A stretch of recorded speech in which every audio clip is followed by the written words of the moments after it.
안녕하세요. 머니시크릿입니다. 오는 7월 1일부터 당신의 대출 한도가 줄어듭니다. 정부가 가계부채 관리를 위해 스트레스 DSR 3단계를 전면 시행합니다. 전 금융권 대출이 대상이고 금리까지 가상에 계산됩니다. 과연 무슨 일이 일어나고 있는 걸까요? 1. 스트레스 DSR이 뭐길래?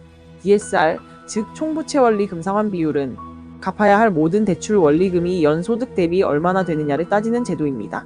여기에 스트레스 금리, 즉 앞으로 금리가 오를 것을 가정해서 대출 한도를 보수적으로 줄이는 제도, 그게 바로 스트레스 DSR입니다.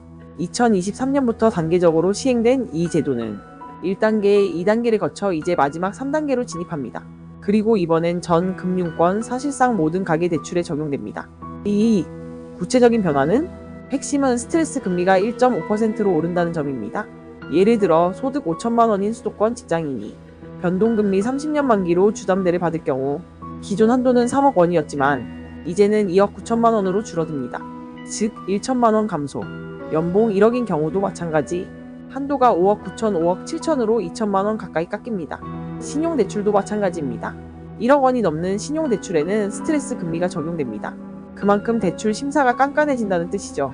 3. 지방은 예외? 다만 지방주택담보대출은 연말까지 기존 기준을 유지합니다. 즉 수도권은 스트레스 금리 1.5%지만 지방은 기존과 동일하게 0.75% 적용.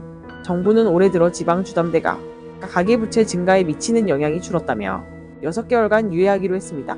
하지만 연말에 다시 상황을 보고 필요하면 지방도 1.5%로 올릴 수 있다고 밝혔습니다. 4.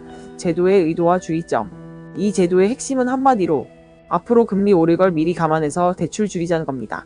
금리가 내려가도 마구잡이로 대출이 풀리지 않게 하는 자동 제어장치 역할을 기대하고 있죠. 그런데 문제는 7월 전까지 대출 쏠림이 나타날 수 있다는 점입니다. 지금 받아두자는 수요가 몰릴 가능성도 있기 때문에 정부는 대출 심사를 강화해달라고 금융권에 경고하고 나섰습니다. 5. 당신에게 미칠 영향은? 이제 대출은 더 신중하게 접근해야 합니다. 같은 조건이라도 한도가 줄고 비교적 안전하던 혼합형 주기형 대출도 제한이 강해집니다. 이미 집을 계약했다면 6월 30일 이전 모집 공고 매매 계약권은 기존 기준이 적용됩니다. 단 하루 차이로 대출 한도가 바뀔 수 있으니 계약 일정, 청약 타이밍 잘 확인하세요. 지금까지 머니시크릿이었습니다. 가계부채에 내 대출에 어떤 영향이 있을지 좋아요와 구독으로 더 알아보세요.